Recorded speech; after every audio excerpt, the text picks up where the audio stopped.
So item 10, Building Harlow's Future Delivery Update, which I shall propose as set out, and I think Councillor Carter is seconding that. Jolly good. So, at Annual Council in May, we passed our plan for the year ahead, Building Harlow's Future, setting out a bold, clear plan, very ambitious but clear plan for this year, setting out the 6 missions that we would deliver, and we are making great progress as the report sets out, but we are going much further, because one of the things that that plan made very clear is that this was not to be a repeat of, dare I say, some of the council's plans in the past, where wonderful plans come forward and are not delivered, tracked, or anything in between. And as the report sets out, we are doing a great deal to ensure that is the case, that every single outcome that we have committed to is delivered, properly resourced, properly managed, properly reported to Cabinet accordingly. So this report will be coming to Cabinet each month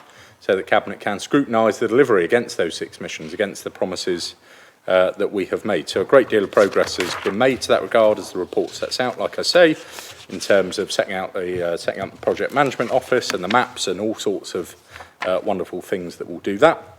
This report also slightly changes the way that we will report on our performance, finance and risk.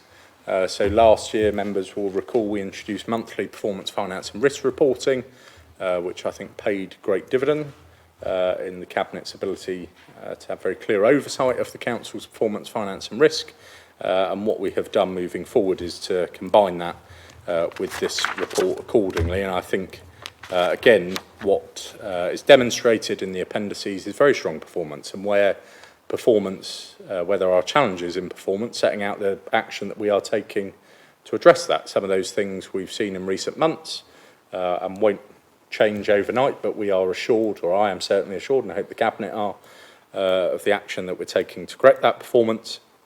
And likewise, a very early look on the financial picture for the year ahead, given that this is reporting at period 2. And we've obviously been dealing with year end, which we'll come to later in the agenda.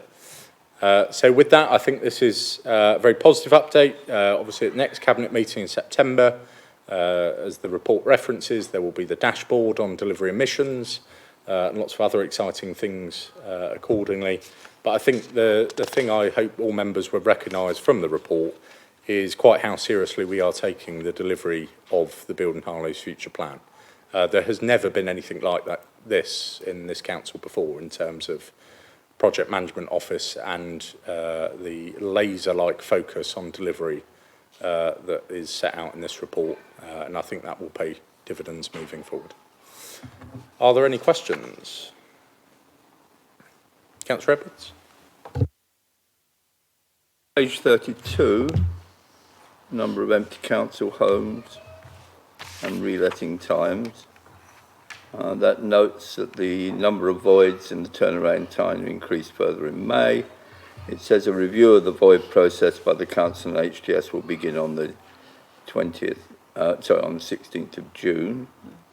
Can we have an update on what's been happening there?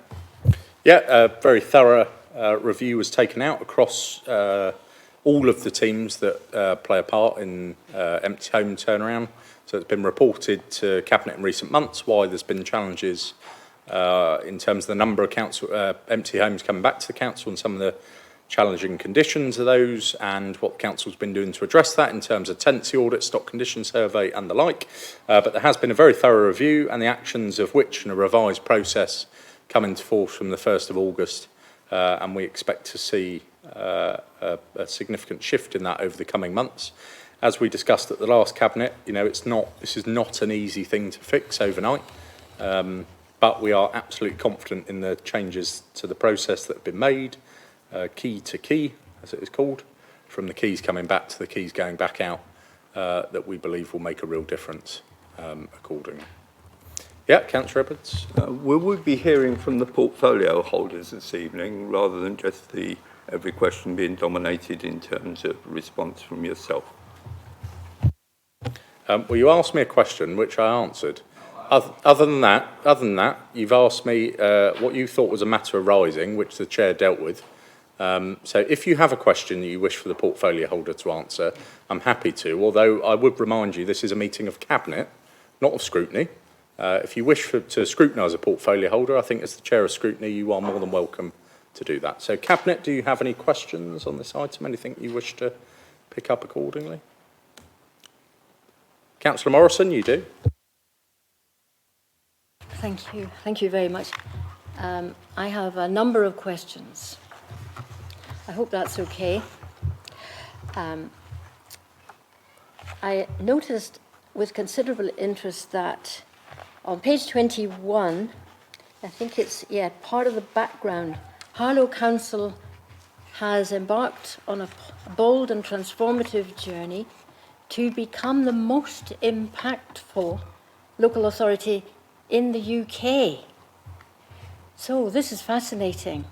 Of course, we have a commitment to continuous improvement. We want to do better and better and better for the people of Harlow. But now we are suggesting that we're engaged in some sort of league table or some kind of competition with the rest of the local authorities in the UK. So I'm wondering, how will that be decided? What sort of shape will that competition take? And will there be an awards evening?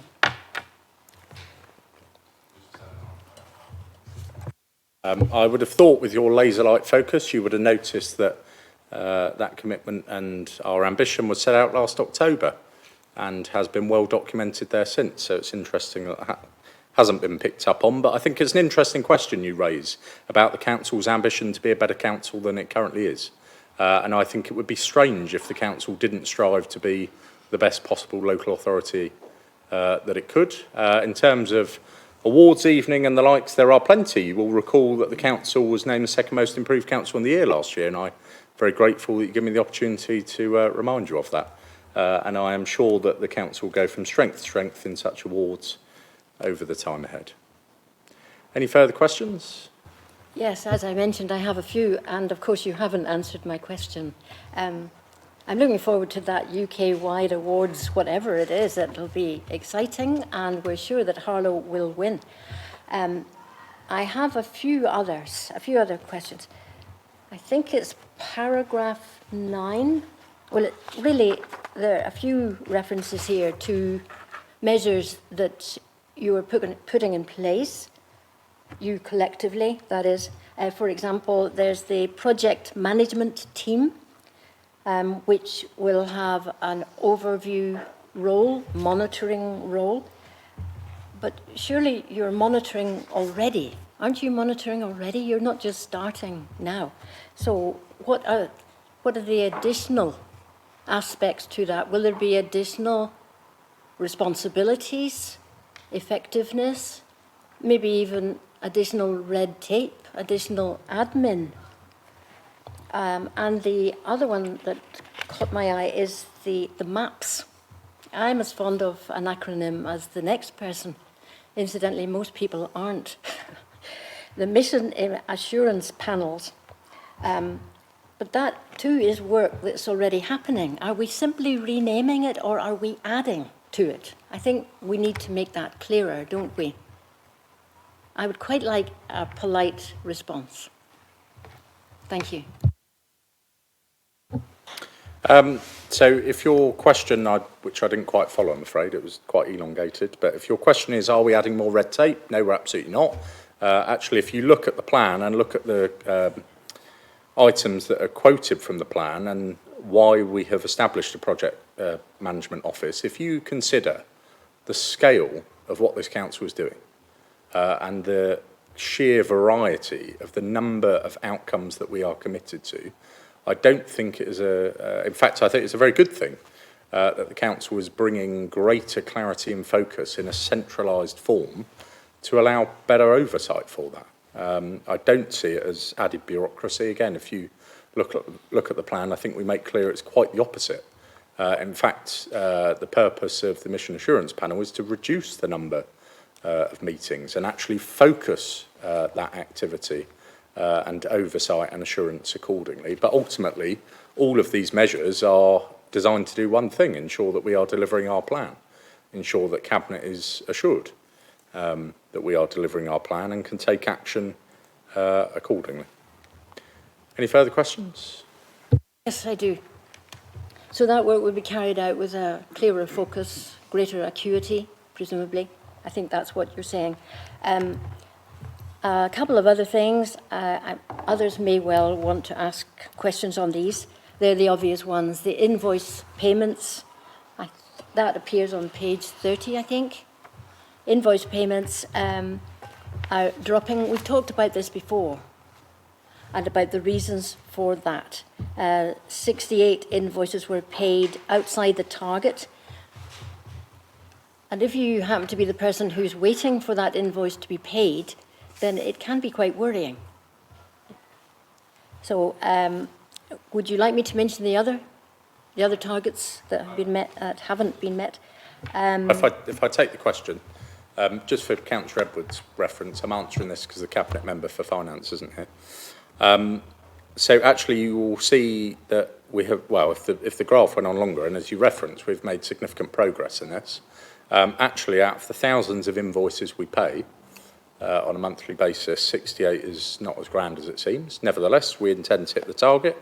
So as the report sets out, corrective action has been taken to achieve that. And again, I think the purpose of having such monthly monitoring in this way allows the Cabinet, and certainly the Cabinet Member, to ensure we are taking the action required to address that. I think actually what you've seen is a single dip, and I would certainly expect that to see correct itself over the coming months. So you're improving.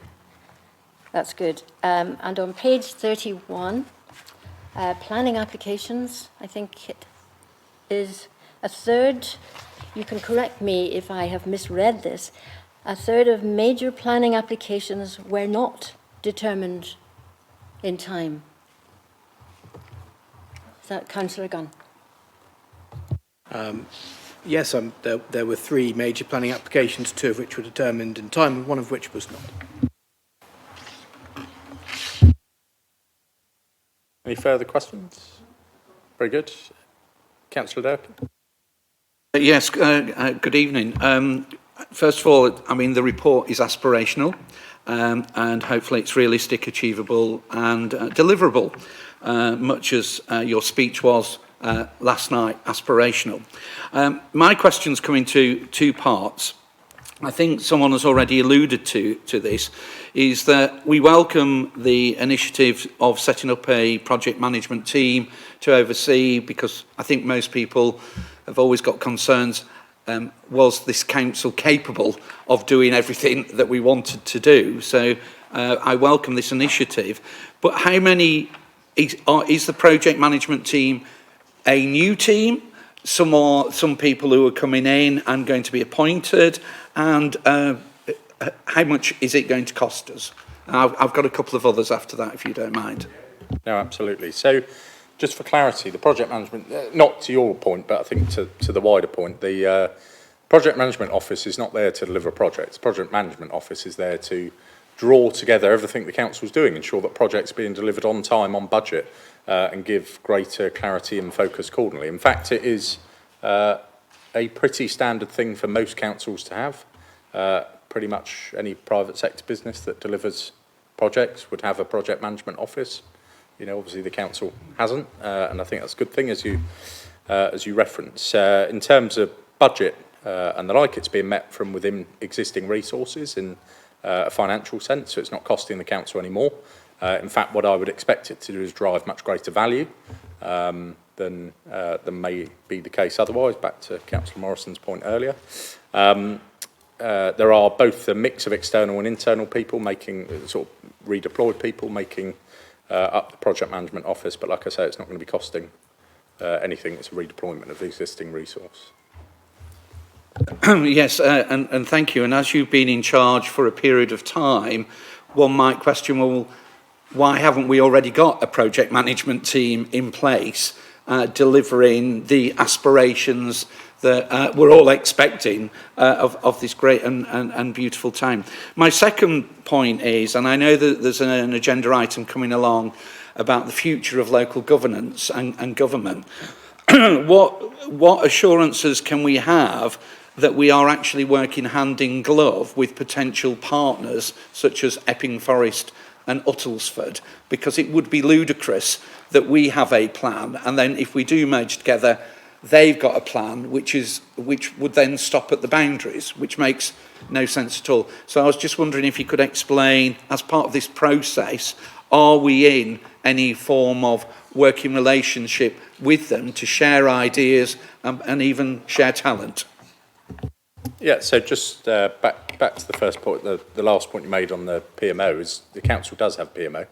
It's been, we set one up 2 or 3 years ago within the regen team, which has been a great success, and it's now being rolled out corporately. But on your wider point, absolutely, actually the plan we're talking about is the council's plan for this year.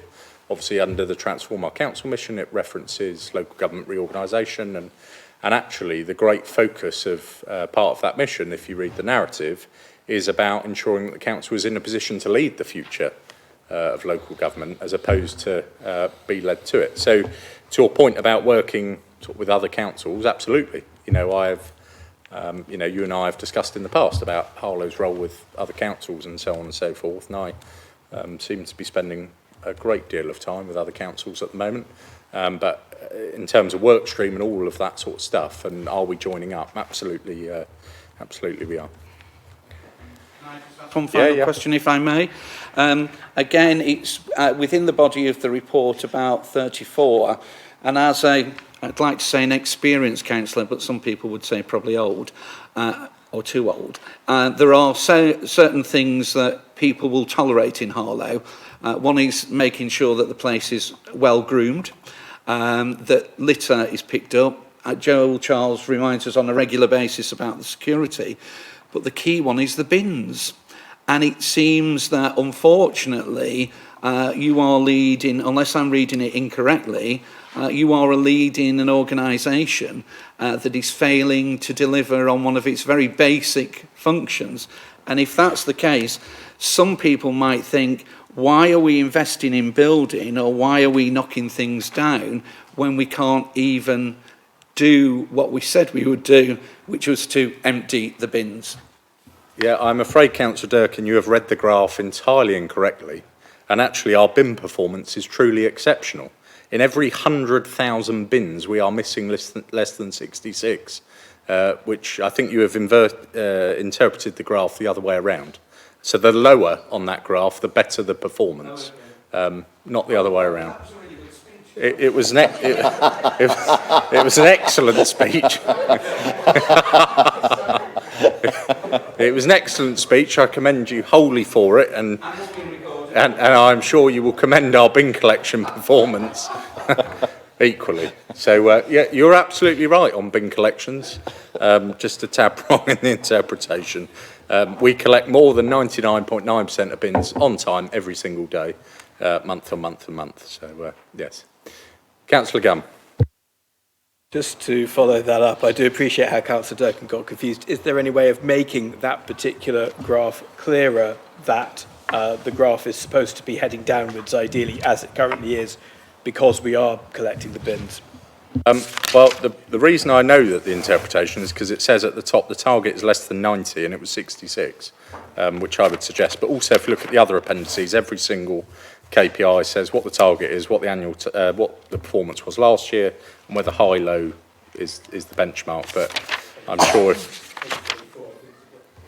there's anything more we can do to suggest how good our bin performance is, then I'd be more than happy to do so. Any further questions on Bill and Harlow's future delivery update? Councillor Pearce? Can I just first say I nearly had a heart attack when you talked about bins then. I was going to say, what report can I see? So I have several, but I think some of them you've already answered. My question is, how will communities be engaged with a meaningful way as part of this early stage planning for the future of Harlow? Well, one of the outcomes under the Transform Our Council mission is about reimagining the way that we communicate with our residents. And actually, I think there's very deliberate wording in there about not only residents being able to hear from us, but about us being able to hear from them. And what you will see at the September Cabinet and through the dashboard reporting is exactly the steps that we're taking to do that. I think it's actually, yeah, paragraph 23, again, references that. At this stage, because it's quite early, at this, and then the next steps, is there any lessons or operational barriers being flagged that could affect delivery? Well, you know, back to the point about having a project management office and the map reporting in that way, that's exactly what it's there for. Of course, there are challenges across the board.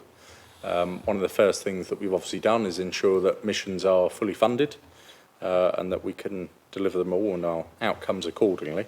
But that is exactly what, you know, obviously each cabinet member will be looking at the respective outcomes in their areas, but that will be reported to cabinet on a monthly basis for that purpose.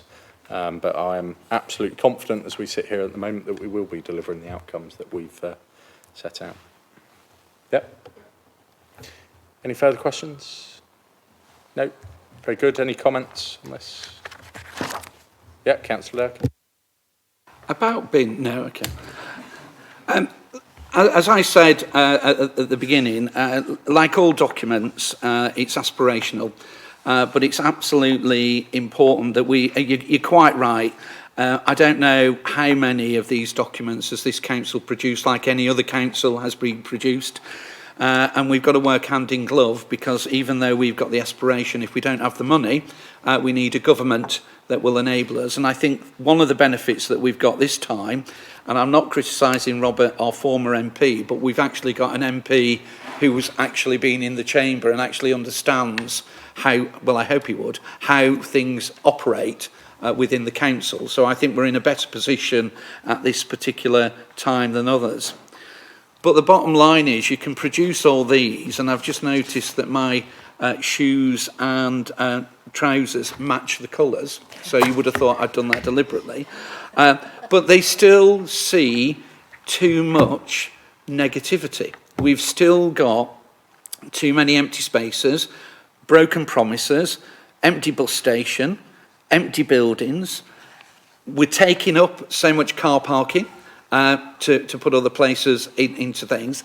So actually this town centre is being strangled, and actually businesses are worried that unless we do build Harlow's future and get our town centre humming in the way that it should be, then we're all going to be very disappointed with the particular issue. And I would absolutely urge, and whilst I welcome your assurances, you're talking about preparing a transform our council. The transformation is in the merger. There's no point doing anything unless we are working hand in glove with the other partners so that we can be equal and above on those particular issues. So it's not a race to the bottom, and it's not we can do more than you can do. We do need to form a different working relationship. And I do hope the aspiration turns into action, and we'll just have to wait and see. But good luck to you. Any further comments? Yeah, Councillor Bell. Just come back. Just want to make a very short comment. So it's great. It is really great to see an ambitious programme launched with a structure, and it's a mission-led approach. It aligns with the corporate priorities and is well thought through. The use of the dashboard and early performance indicators shows the commitment and monitoring our delivery from day one. Equally, I would just like to point, one thing I would actually say is, if anybody wants to look how sustainable actually Harlow actually is and what great future we've got, it'd be worth looking at the Urban Design Index. That's a global one. We sit third. It would be worth looking at that for sustainability for Harlow. We are heads above anybody else, and I really think that the future is for Harlow is bright, and I think this is one step way of making it happen. Excellent. Any further comments? No, in which case I'll sum up by saying a couple of things. Genuinely appreciate Councillor Durkin some of your remarks and support on some of these things, and I am a great believer that the proof of the pudding is in the eating. and there's a lot of your comments that I agree with, absolutely. I think the one that I'd certainly disagree with is about the transformation of the council, because you are quite right, it's not a race to the bottom, it's quite the opposite.